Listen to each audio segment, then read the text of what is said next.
Hi there, welcome along to Good Morning Transfers. Just 3 days remain in the transfer window. Can you believe it? There is so much happening, including a fresh twist over winger Luis Diaz's future. Will he end up as a Liverpool player?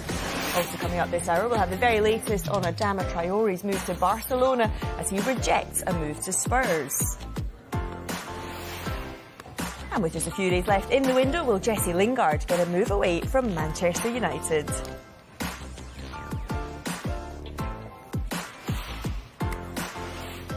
Yeah, good morning to you and a very good morning to Flex, to Michael and to Emma. Nice to have your company on Good Morning Transfers. It is fair to say it's been a fascinating start to the day with developments over Luis Diaz's future, and there's been a fresh twist. It looks like Tottenham could miss out on their target. Emma, bring us up to speed. What is the latest? All week we've been talking about the Porto winger, well, potentially going to Tottenham. We knew the clubs were in talks and we thought it was a deal that was edging ever closer. To be fair, we thought Adama Traore to Spurs was edging closer as well, didn't we? But this morning, we can confirm that Liverpool are considering making a late move to sign him from Porto. This deal, we understand, will be about 45 million euros. That's about 37 million pounds, plus a maximum of 15 million euros in bonuses as well. Those, of course, will be down to his success on Merseyside. A little bit of extra info, I suppose. We understand Diaz was actually Jurgen Klopp's first choice for the summer, so the original plan was to wait until the summer, but they've kind of been forced into accelerating these plans and making a move now because, of course, other clubs like Tottenham were interested in the player. Just to say as well, that this is far from done at the moment. It is quite complex. We know he's out in Argentina at the moment. He's with his national side. Has actually played Liverpool a couple of times already this season as well, for Porto in the Champions League, of course. But it looks like another blow for Spurs at the moment. Yet to make a signing, of course. Missed out on Traore. Looks like now they're going to miss out on Diaz as well. So just a few days left in the window and a penny for Antonio Conte's thoughts at this point in time. Absolutely. We are going to get into the Spurs side of things, but I think it is worth touching on the Liverpool perspective because, Flex, I just wonder how impressive do you think this is from Liverpool? As Emma said, they've had their eye on this player for some time and now reacting to a situation to try and get him in. Yeah, I think it shows that they're on the front foot, doesn't it? They're very shrewd with their business. They sign players for not astronomical amounts of money. It's a very Liverpool signing. You look at the likes of Mane when he arrived. You look at the likes of Mo Salah when he arrived, 37 million, 34 million for Salah, 36.5 as well for Mane. What I would say is that it fits the mould of what Liverpool do. You look at the signing of Diogo Jota as well. Very, very economic signings. And then Liverpool then take those players up to the next level. So I think it makes brilliant business. And it's almost like they know Spurs are interested as well. And they've gone, no, we're not going to miss out on our target. So if this is to happen, like you said, there's a lot of work to be done.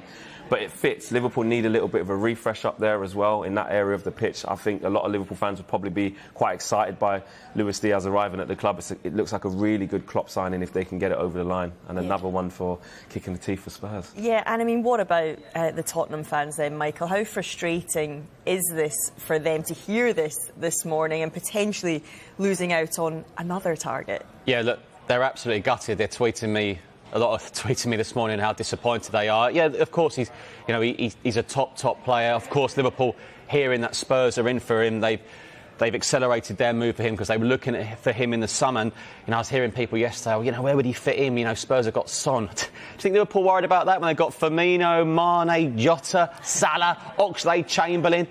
Good players fit in. It doesn't matter. And Antonio Conte stressed Spurs need more quality. Second striker, he wants someone like Harry Kane, at Harry Kane's level. He says Spurs are quite far away from when Spurs have lost 3 games against Chelsea this month. It's been a bad month, and it's not been a good window so far for Spurs. We have to stress it's so far, but look, it's the 28th of January.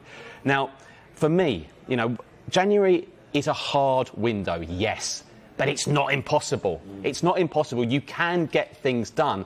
And I always think, going that extra mile, 4th place is absolutely attainable. wide open. Yeah. Because we thought with United signing Ronaldo it was a closed shop. No, it's not. It's wide open. So if a club just does that extra thing... We know Arsenal wanted Vlahovic. They didn't get him fine, but we know they wanted him.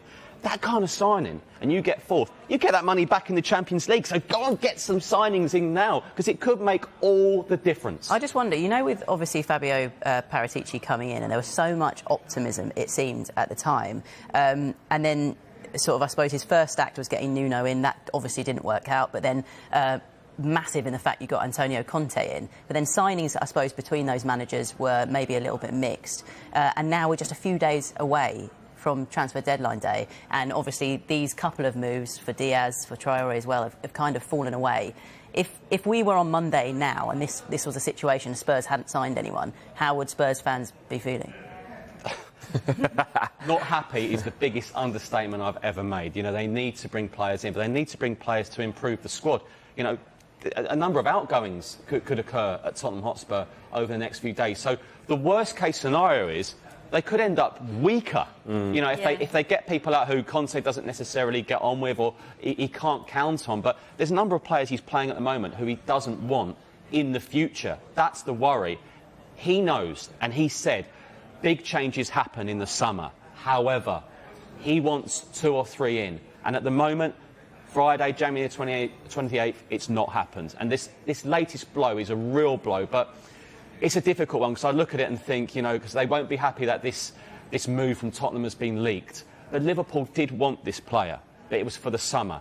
But obviously Liverpool, their transfer team, and Jurgen Klopp have said, look, Tottenham are serious. We have to act now. And that's what they're doing. Yeah, I want to pick up on those outgoings shortly, but I think you've both mentioned Adama Traore, and some people will be wondering what on earth happened there. Michael, what has happened? Well, he looks like he's going to Barcelona. A loan move with a 29 million option to make the deal permanent. Now, we're told he'd prefer to move to Barcelona. You know, I think he's a Barca fan.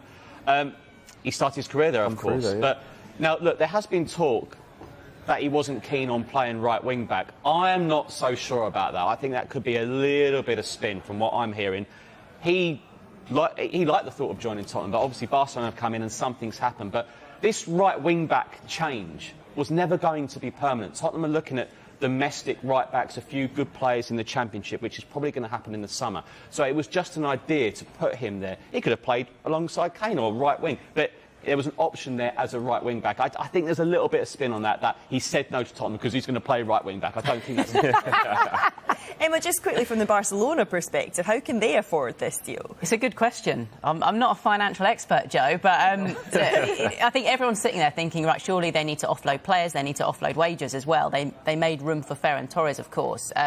So maybe they made a bit more room than just needed for him. So it kind of depends what was left over, I assume. It is surprising, because you're kind of thinking maybe salary costs are very low then. There's rumours that Adama Traore has taken a pay cut to even go to Barcelona. But confusion, because on one hand, of course, Messi couldn't be registered. He ended up leaving the club. They've signed Dani Alves, they've signed Ferran Torres, Adama Traore now. But then you look at it, you say Coutinho left, Antoine Griezmann left, even Sergio Aguero, sadly, has ended up not playing football anymore. Then Umtiti obviously reduced his salary. Piqué did as well as Busquets and Jordi Alba. So I imagine that's a lot of money. And they're trying to get Ndombele to move on. And yeah, there's Ndombele as well.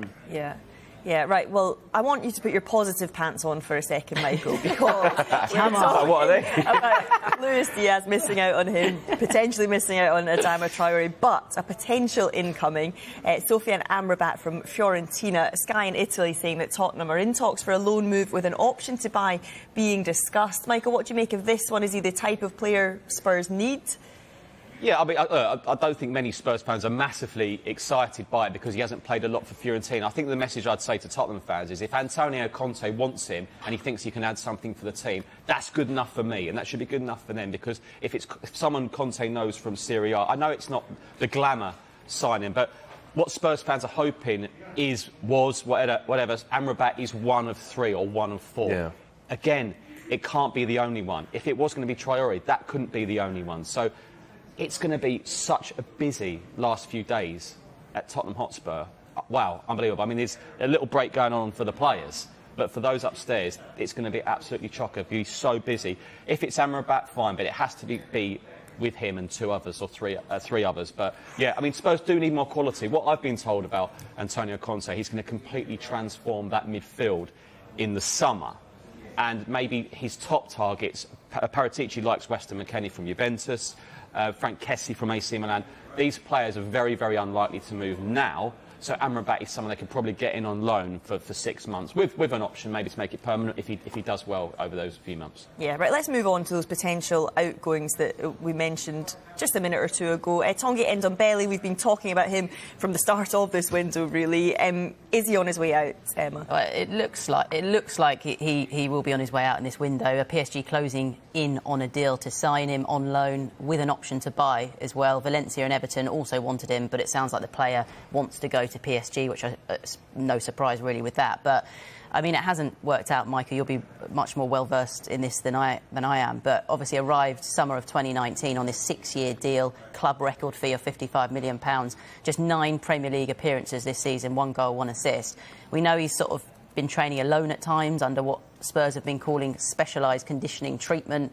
You know, booed by his own fans with that slow kind of walk off the field when Spurs were losing to Morecambe in the FA Cup. But you look at it and it's so hard to understand how it has got to this, because 2.5 years of, I suppose, inconsistency, yes, fitness issues, but question marks as well around his motivation. And I think for me, when I look at kind of Spurs fans, it seems a little bit split, because there are some who say, look, it's a victim of circumstance. Of course, he came in under Mauricio Pochettino, expected to work under him, develop under him. He was obviously sacked 4 months later. Then in came Jose. When they finally found some common ground and were working well together, then Jose left the club as well. And I suppose a summer of a bit of upheaval. Some of his friends left, the likes of Serge Aurier as well. But then you've got the other side where people think, well, he's just not applying himself as much, and it's his problem. I don't know what your... Yeah, I think you've just hit the nail on the head there, because Jose Mourinho got a tune out of him, but he was very honest, Mourinho, and we had a one-to-one with him, and he talked about him being one of the best players he's had in the training. But then it's the application, it's the desire, and it's the will to be one of the best players, which has not just been in question with Jose Mourinho, it's been with every Tottenham manager / head coach. It's not worked out. If people say, well, it could in the future, how long have you got? Yeah. You need it Honestly, now. how long have you got? Because Tottenham can't afford to wait. It's not happened. It's not going to happen. It's turned out that summer when Spurs brought in Ndombele and the Celso, Jack Clarke, who's now gone out on loan again, probably the worst windows ever for Spurs. And Ndombele could go down as one of the worst ever Spurs signings because of the fee. And the likes of Tottenham, Hotspur and Arsenal can't make those such expensive mistakes. You know, we've seen it with City resorting their defence. Chelsea sorting strikers out. Yeah, he didn't work, we'll get another one. He didn't work, get another one. Tottenham can't always afford to do that. I think PSG's a great loan move for him. Goes back to Mauricio Pochettino and goes back to the biggest club in France. But look, Spurs will hope it works out for him, but a move suits all parties. Yeah, a quick word on Dele Alli, because, again, another player we've been talking about, wondering if he's still going to be a Tottenham player come Monday night. Flex, if he doesn't get a move in this window, what do you think that means for his future as a whole? I think it's a weird one with the Dele Alli situation, because you're almost looking at has there not been a load of takers, a load of clubs willing to take a gamble. I look at the attributes that Dele Alli possessed under Mauricio Pochettino. I look at how he burst onto the scene, scoring great goals, fantastic dribbler, can take the ball in tight spaces, and really endeared himself to the fans. And that fall from there to now, it's almost like he needs to reignite his career. He needs a change. I don't like writing players off, and he's still got many years left in the tank. But I'm so shocked that he hasn't gone again. And if he doesn't, I just raise my eyebrows and say, well, what's the reason why nobody's taking a chance? I don't understand. There's a lot of Premier League clubs there who I think, maybe mid-table-ish and even lower than that could potentially do with the services of Dele Alli, maybe a low move abroad or something like that. Just something to get him going again. It's definitely gone stale for him at Spurs. He has to move. There's been a couple of managers now and they haven't managed to get a tune out of him since Mauricio Pochettino's left the football club. So there is an issue there, and he needs to reignite his career. Yeah, right. We're going to move on now because just some news into us from the Championship concerning Andy Carroll. He's having a medical at West Brom this morning ahead of him potentially signing a short-term deal until the end of the season. At West Brom, of course, wanting further cover for striker Daryl Dike, who's facing at least 2 months on the sidelines with a muscle injury. Carroll, he was linked with a potential move to Burnley. Remember, he's a free agent after leaving Reading, but yeah, currently having a medical at West Brom. And elsewhere, Dusan Vlahovic, a player we've been talking a lot about on Good Morning Transfers. He is close to completing his move to Juventus. Arsenal were strongly linked with the striker. Vlahovic has just arrived in Turin for his medical on the day of his 22nd birthday. A very happy birthday. I'm sure he's tuned in. He'll wear the number 28 shirt for Juventus once his move from Fiorentina is complete. Right, get in touch. We love to hear from you. Use that hashtag transfer talk. Lots more on the way. West Ham fans, we want to hear from you. Head on over to our Twitter page at Sky Sports News. We'll also bring you the very latest from Newcastle as they look to add to their squad before the window closes.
Welcome back to Good Morning Transfers. We brought you the news just before the break, and here are the pictures of Dusan Vlahovic arriving for his medical at Juventus on his 22nd birthday. Nonetheless, Juventus have agreed to sign the Fiorentina striker in a deal worth €75 million. Remember, he's Serie A's joint top scorer. It would be the most expensive of the January window so far, with the player set to earn a reported €7 million per year in Turin. Yeah, we'll bring you news as soon as that one is completed. Right, we're going to move on to Newcastle now. They look set to be busy over the next 3 days. We're expecting movements in their pursuits of signing Bruno Guimaraes. Michael, what is the latest with this one? Well, I think Newcastle fans can be really excited by this one. He is some player, the defensive midfielder, but very creative as well. I mean, this could be the difference for them. To have his medical today, a fee has been agreed, as reported on Wednesday. I know Lyon came out with a denial, but I mean, Lyon can do this. They've done it before with players, but we think it is close now. In the region of £33 million plus add-ons. Now, he was on the bench for Brazil last night against Ecuador, and the medical will take place in South America, and that will take place today. Newcastle are currently in Saudi Arabia, and obviously when Eddie Howe gets that call to say that's done, that is a huge, huge signing. Yeah, it really is. Newcastle also in the market to strengthen in defence. Emma, 2 targets here? Yeah, so left-back wise, we now know they're in talks with Bayer Leverkusen for Mitchell Bakker. He's going to be available for around about £16 million, but that is on the premise that Leverkusen find a replacement for him. We know that Newcastle, of course, have been trying to get a left-back all window, but it feels like this one could go right up until Monday, maybe right up until the deadline, just bearing in mind that his club do want to bring in a replacement if they are to let him go.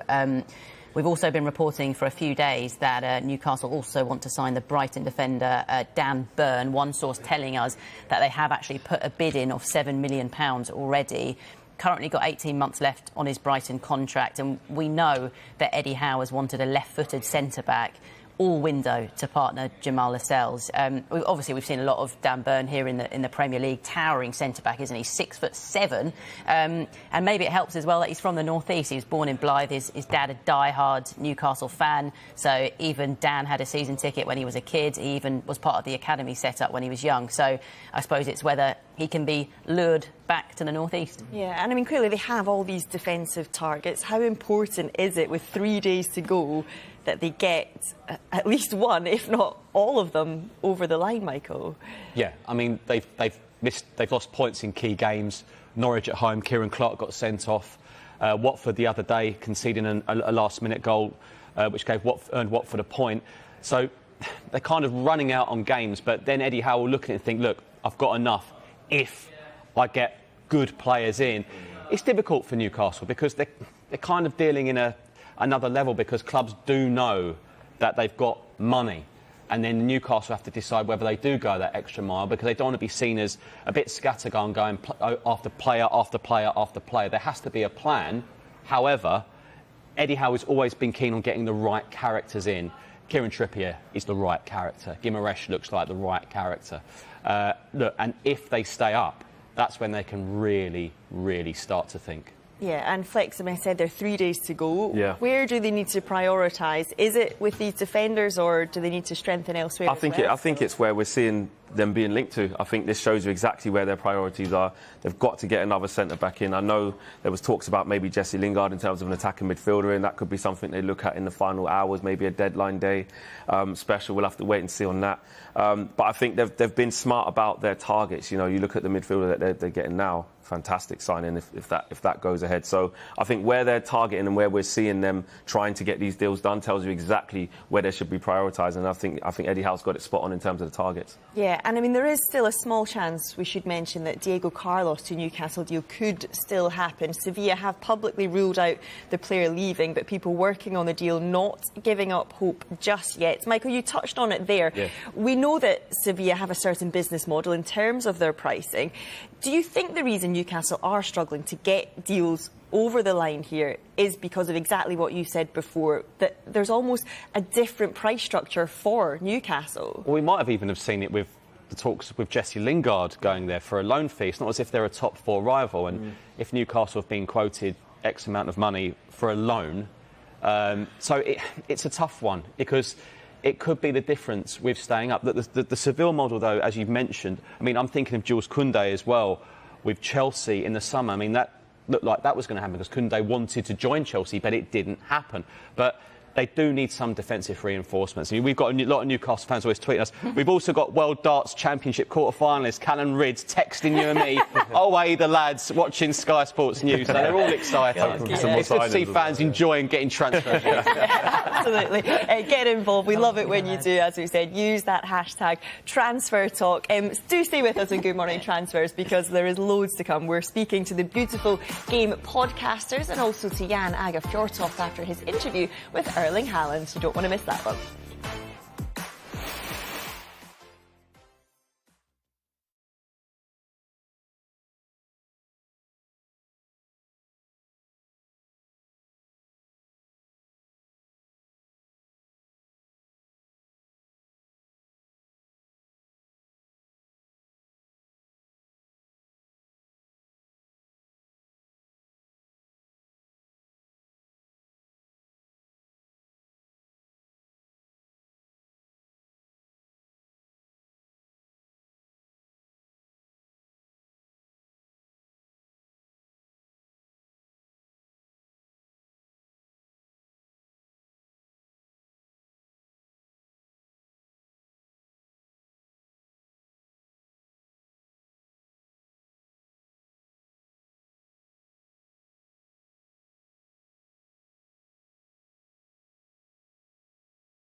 Hi there, welcome back to Good Morning Transfers. Let's cross live now to the man who spoke exclusively to the most sought-after player in world football, Erling Haaland, after he claimed he felt pressured by Borussia Dortmund to make a decision on his future.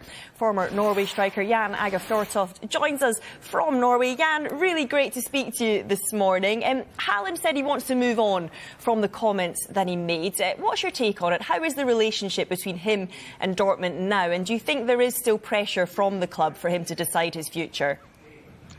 As you were saying, I mean, suddenly in an interview 2 weeks ago, he came after he scored 2 goals. He was a bit angry when he came to me, and I said, "Why are you angry?" And he said, "Because I didn't score 3." I mean, just shows you the attitude of the boy. And then during the interview, suddenly he said that he felt pressured, that he didn't want to take a decision. But if people pressure him, like saying the club will do that, well, he will have to take it from there. Since then, the club and Erling Haaland, they have talked. The club are very clear to say that there was no deadlines for him, and so on and so on and so on. You can understand from Dortmund point of view that they want to know if they will keep the player, will keep his goals for next season. But as I was speaking to him on Wednesday, and you said the world exclusive, that we call it, he said that I want to move on now from this comment, but it was important for me to put the record straight. And I think that he kind of felt that he got the respect he needed, because this is about his future, this is about his position, and a clause and everything that is in the contract anyway. So just follow the rules. That's how I analyze it. Yeah, of course. And you mentioned that clause in his contract. He is contracted until 2024. It's understood that £64 million release clause comes into effect this summer. Do you expect him to leave at the end of the season, having said all that?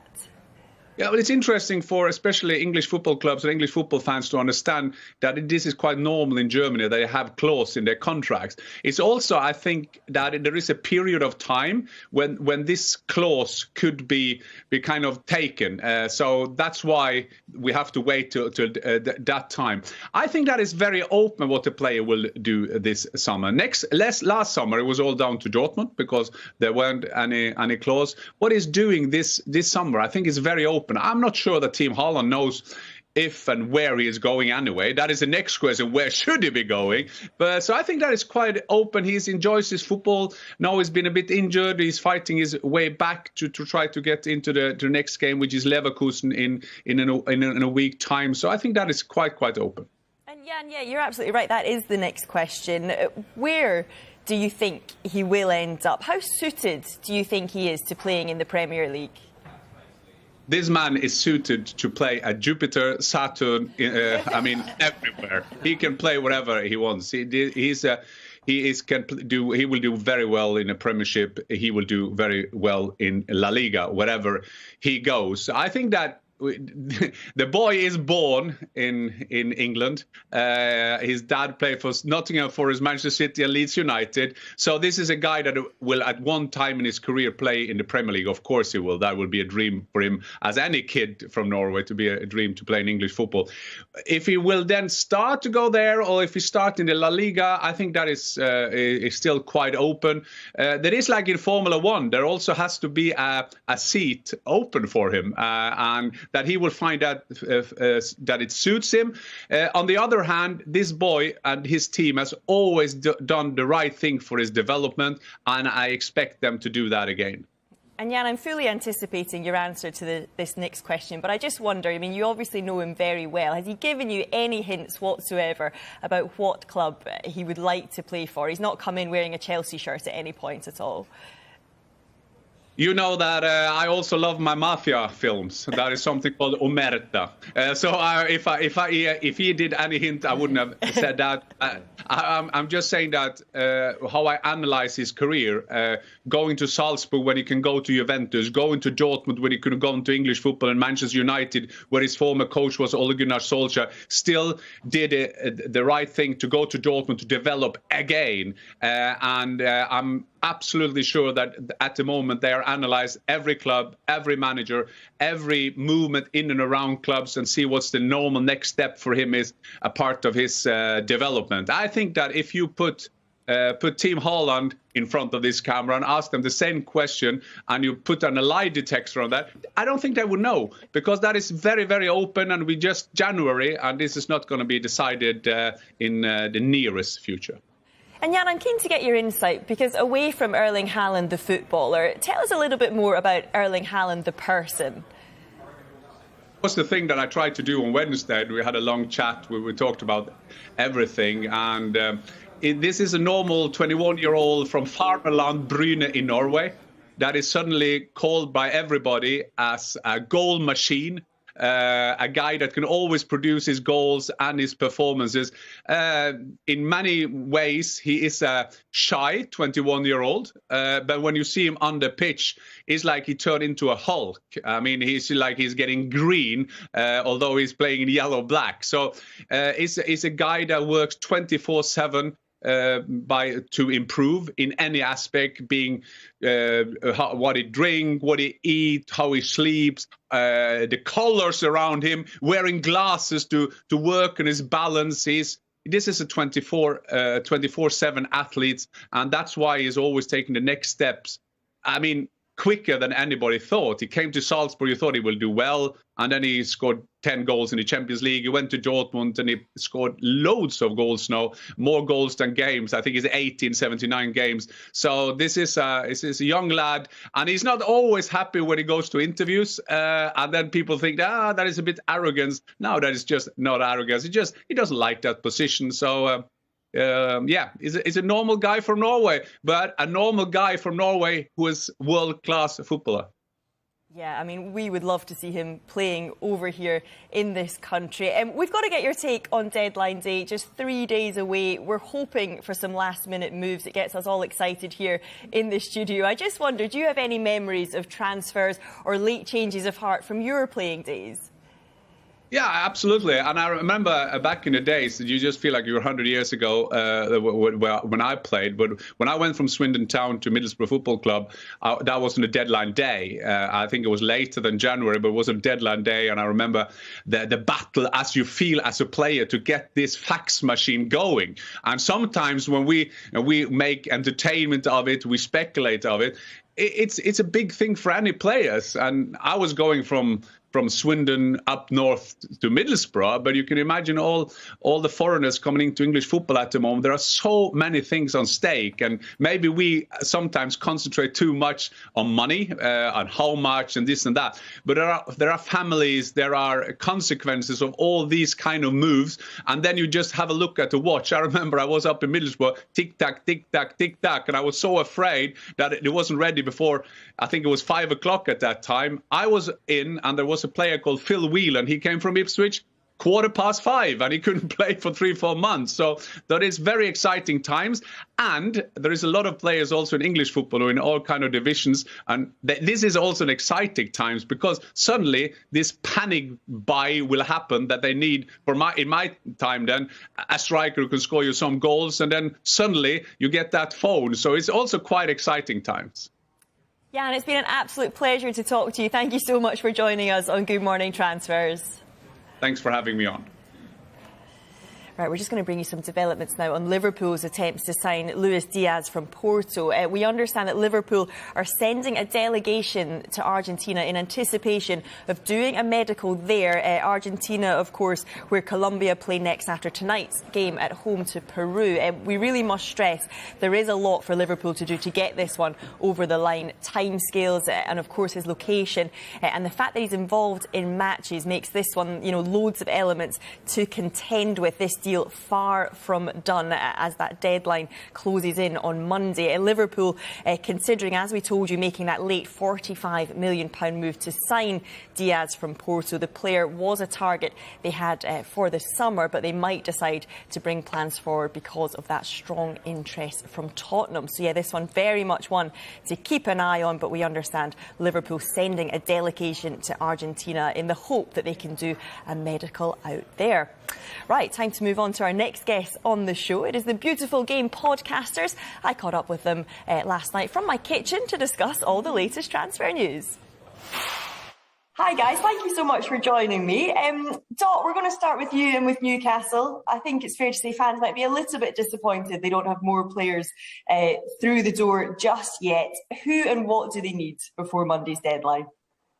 I think they need a lot. Last time I was on the transfer show, I said they need to play Football Manager. And, we've seen a lot of rumours circulating about them. But for me, what's interesting is that, to my information, Nat Phillips is actually available at Liverpool for around 15 million. And why haven't Newcastle made a move for him? Because he's tried and trusted in the Premier League. He's someone that will put his head in where he hurts. He's Prem experience. And I think when Van Dijk was injured, Matip was injured and Joe Gomez was injured last season, he's actually the man that took Liverpool into the top four. So for me, that would be an excellent signing for Newcastle. Yeah, it's going to be an interesting few days, certainly, to see what they do. And let's move on to Tottenham, because they've suffered a bit of a blow in their pursuit of Adama Traore, also linked with Luis Diaz. They do need players to leave as well. Dej, how would you sum up this window? And is it what you expected to see from Antonio Conte's first transfer window as Spurs boss? No, to be honest. I think when Tottenham appointed Antonio Conte, everyone knows how he's like. He's very intense. I think he took the job on the proviso of him signing players immediately. And I believe when he joined Tottenham, he would have handed over like a dossier of players to Daniel Levy saying, if I'm going to take Tottenham to the next level, this is what I need. I've won Premier Leagues. And if you want to join me on that journey, these are the players that you need to sign. And he will sort of be wondering, thinking, I'm doing the best that I can with this group of players. You know, losing once in the league to Chelsea in the past weekend. Apart from that, he's put them in a great position to challenge for the top four. So he'll be thinking, I'm doing my part with the tools that I've got, but the board aren't backing me. And we all know in the past, Antonio Conte, like, he's got a reputation of being a fiery character. We saw it at Chelsea. In the summer, he left Inter Milan because they didn't want to back him. They wanted to disperse the squad and sell their best players, which is what they've done with Romelu Lukaku. So a similar situation might be brewing here, because Antonio Conte, he's going to want to be backed. And if he's not going to be backed, he's not afraid to walk. Yeah, Boosh, let's move on to Arsenal.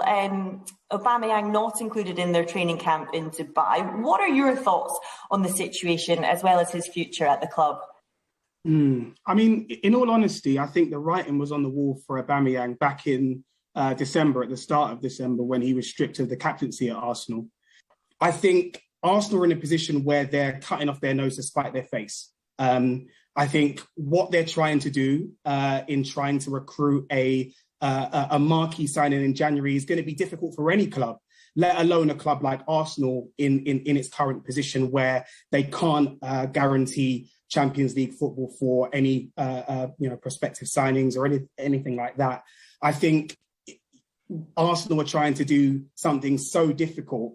And given the circumstances and the time that there is left in the window, it's looking increasingly unlikely that they're going to be able to get a new striker over the line. Certainly of the ilk of the stature that they want to sign. And so I think they'd be in a better position to try and reintegrate Aubameyang back into the squad rather than ostracising him. Obviously, that clock is ticking down. What late moves do you hope to see on deadline day? Dot, will we start with you?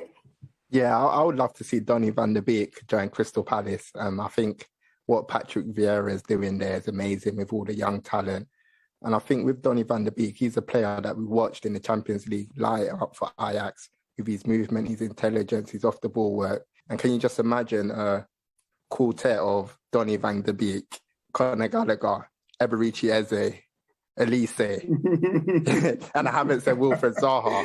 So please, Crystal Palace, get Donny van der Beek. Not getting excited about that. Dej, what about you? I would like to see Joe Gomez go to Aston Villa. He's got the chance to forge a great partnership with Ezri Konsa. If you go to a back three, play with Tyrone Mings. And with it being the World Cup year, and with the form of Harry Maguire, John Stones, all under scrutiny, if he gets a clean run of games, I think he could throw his hat into the ring to maybe start regularly for England as well. Yeah, great to catch up with the guys there. Right, it is that time of the morning where we test your knowledge with a little quiz question. And today we want you to tell us who this player is. He joined Blackburn from Hertha Berlin in 2007 before moves to Anzhi Makashkala, Queen's Park Rangers, Anzhi again, then to Dynamo Moscow, Panathinaikos and finally Aston Villa. Who is it? Get involved. Tweet us at Sky Sports News. Use that hashtag Transfer Talk and we will reveal the answer very shortly.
Welcome back to Good Morning Transfers. Before the break, we asked you who this player is. He played for Hertha Berlin, Blackburn, Angie Makashkala, Queen's Park Rangers, Dynamo Moscow, Panathinaikos and Aston Villa. Quite a list there, so did you get it? It was, of course, Chris Samba. I can tell you the Good Morning Transfers panel were scratching their heads a little bit with this one. But lots of you getting involved on Twitter. A shout out to James Hill, Gareth Moores, James Pollard and George Fowler, who were quickest in with the correct answer this morning. Right, we were talking about Newcastle earlier. Just a quick line to bring you. They are expected to go back in for Brighton defender Dan Burn. Newcastle have had an initial offer in the region of £8 million rejected for the 29-year-old, but we now understand they will go back in for him with an improved offer. Burn, as we were saying earlier, is a Newcastle fan. We're told that he would be interested in a potential move back north. Right, we are going to bring you much more on the news we brought you earlier as well. Liverpool sending a delegation to Argentina as they try to sign Porto's Luis Diaz. They're heading there in anticipation of doing a medical with the player over there. Argentina is where Colombia play next after tonight's game at home to Peru. There is a lot for Liverpool to do to get this one over the line. It's worth reiterating that. Timescales and, of course, his location and the fact that he's involved in matches. This deal really is far from done, but it seems to be moving in the right direction. And I mean, if you go on our Twitter feed, lots of you getting involved using that hashtag transfer talk. It's fair to say we've got some pretty happy Liverpool fans and some not so happy Tottenham fans. Not so happy is putting it lightly as well. Putting it very lightly. Look, from the Liverpool perspective, though, Liverpool fans who are happy about this, it's a massive coup, isn't it? They have basically accelerated what they wanted as a plan for this summer, kind of forced into it, I suppose, because they thought, well, maybe come the summer, he'll be somewhere else, so we've got to act now. And I think it's been well documented. We've talked on this show about Liverpool saying they weren't planning on bringing anyone to Merseyside in this transfer window. I think the only acquisition they planned for this season was Ibrahima Konate. So look, they have, I suppose, a little bit of previous to making signings out of the blue. You mentioned Diogo Jota earlier, but I suppose this isn't massively out of the blue in the fact that they wanted to do it in the summer. But like we said, it's been accelerated because of interest from the likes of Tottenham Hotspur. Similar option, I suppose, to Sadio Mane on the left wing. But, Michael, you spoke earlier about a good player will fit in anywhere, really, won't he? And it's good for squad depth and competition. But Tottenham fans, we're getting a lot of tweets and a lot of mentions. Yeah, I want to apologise to you, Flex, and I want to apologise to Emma, because I've obviously brought you in on the ats. And, yeah, they're really not happy. And I can completely understand why they're not happy. But, look, Jurgen Klopp obviously has a plan for Diaz in the summer, but that has, as you've said, that's going to come now into January. But look, we'll talk about this more in the 12. I'm going to gather my thoughts about Tottenham. Yes. But Antonio Conte has said this about the level Spurs have dropped, and they're seeing this now. But it's not good. It's another public disappointment with just a few days left. Yeah, absolutely. So just to reiterate, Liverpool sending a delegation to Argentina as they try to get Porto's Luis Diaz, beating Tottenham to the signature of him. But yeah, as we said, it is far from being a done deal, but very much moving in that direction. Right, we're going to turn our attention to Donny van de Beek. Looks set for a move away from Manchester United before Monday's deadline. Emma, how close is he to becoming a Crystal Palace player? Well, we know that Crystal Palace remain in talks.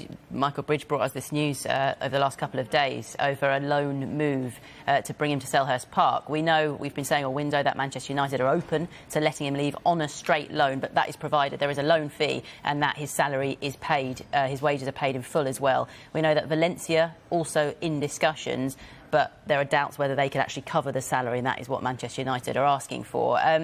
Of course, he wants to get regular football. We saw at the end of the summer window, he was close to joining Everton on loan, and that, I suppose, was kind of just pulled out from underneath him because Ole Gunnar Solskjaer said in the end, oh, actually, I want you to be part of this squad. And there are suggestions now that Donny van de Beek feels a little bit let down by those remarks made by Ole Gunnar Solskjaer, because he didn't fulfil that. Of course, there's a new manager in at the moment in Ralph Rangnick. There will be another manager in the summer at Old Trafford.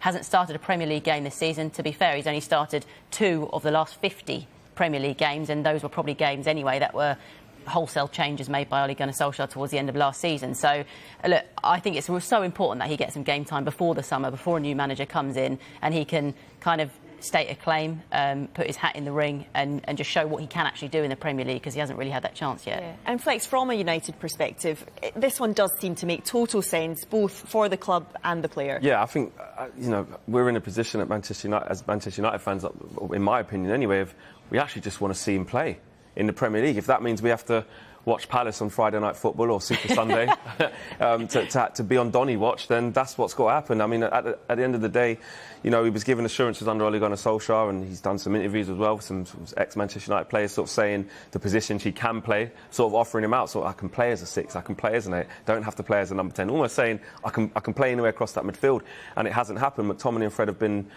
picked ahead of him pretty much the whole time he's been here. It just shows kind of a lack of planning around that, that signing in general. Highly tipped, was about to go to Real Madrid before that fell through, before the pandemic, and then, ended up at Manchester United, raised a lot of eyebrows, really exciting signing, and it just has not worked, and he needs to play. He hasn't been getting into the Dutch squad since he's come to Manchester United as well. It's a big, big thing for him going into World Cup year. He'd absolutely thrive at Crystal Palace, playing with Eze, Michael Elise, Zaha to come back. In the midfield with Gallagher. Absolutely, and Patrick Vieira just wants a little bit more experience, someone who's played in European competition. It'd be a great move for Palace, and obviously United fans will get to see what he can do in the Premier League. Yeah, we will keep an eye on that one. We are out of time, though, this morning. Michael, Emma, Flex, thank you for your company. Remember, the next time you'll see the panel is on deadline day on Monday. Can't believe it is coming so soon. We're kicking off the day from 7 a.m. and 9 a.m. with Good Morning Transfers. But before that, we will be back in just a couple of hours' time at midday for much more transfer news. That's on Transfer Talk. And don't forget, there will be a full roundup of all the day's transfer stories at 5 o'clock and 7 o'clock. That is on the Transfer Show with Dharmesh and with Kavi tonight. Well, coming up next on Sky Sports News, it is the Football Show. We'll have the very latest on Everton's search for a new manager, and could Liverpool trump Tottenham in the hunt for Luis Diaz?